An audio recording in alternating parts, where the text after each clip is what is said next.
secara umum sudah saya berikan gambaran.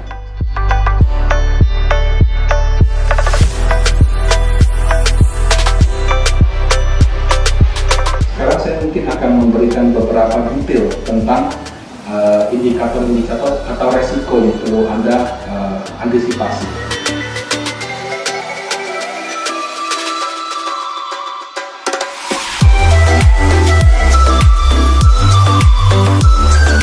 Begitu Joe Biden menjabat di tanggal 20 Januari 2021, kemudian dengan Demokrat yang lebih dominan di DPR-nya sana, kalau Senat atau DPD-nya masih 50-50, maka kemungkinan dia akan mengajukan undang-undang yang baru tentang perpajakan, di mana selama ini Republik sama Demokrat itu punya perbedaan yang sangat tajam tentang perpajakan. Jadi secara sederhana, Republik itu kalau bisa orang kaya dan korporasi kasih pajaknya kecil aja. Kenapa? Karena kalau orang kaya pajaknya kecil, dia belanja.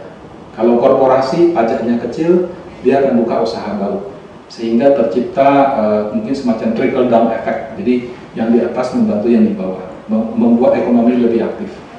Sementara Demokrat itu punya pendapat sebaliknya, justru orang-orang kaya itu pajaknya harus mahal. Kemudian korporasi-korporasi yang untungnya besar harus bayar pajak lebih besar.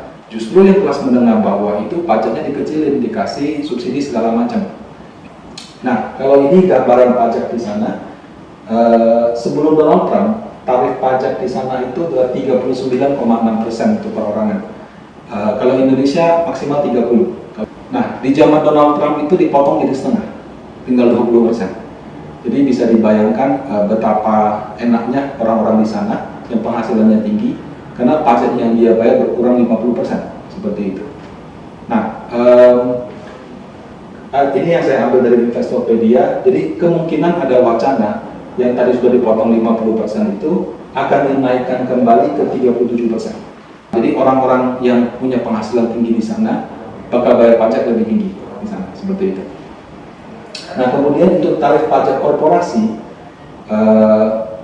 kalau dulu saya nggak gitu ingat angka pastinya berapa, mungkin di kisaran 30-40%, juga sama mengalami pemotongan, gitu ya.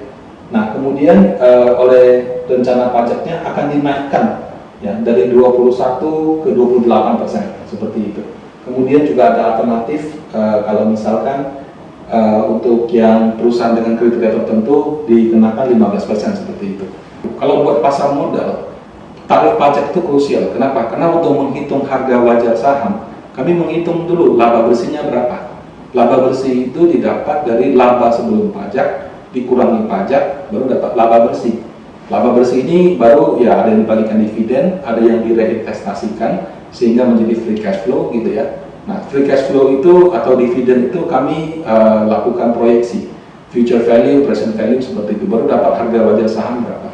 Nah, kalau tarif pajaknya naik, berarti laba bersih turun, atau dividen turun, atau free cash flow turun. Nah, kalau seperti itu berarti apa? Berarti valuasi atau harga wajar saham jadi turun. Nah, jadi kalau misalnya tarif pajak ini disetujui dan kenaikannya terlalu ekstrim atau mungkin cukup tinggi, gitu ya, maka itu valuasi saham di perusahaan-perusahaan di Amerika juga akan turun. Nah, apa yang terjadi biasanya kalau seperti itu? Harga saham juga akan jatuh. Maka kalau buat Indonesia bagaimana? Kan kita nggak ada pengaruh, betul. Tapi kalau misalnya harga saham di sana turun 3%, 4%, 5% selama 2-3 hari, tentu kan kita juga terpengaruh sentimen negatifnya. Nah, jadi ini bisa menjadi resiko yang perlu Bapak Ibu ketahui.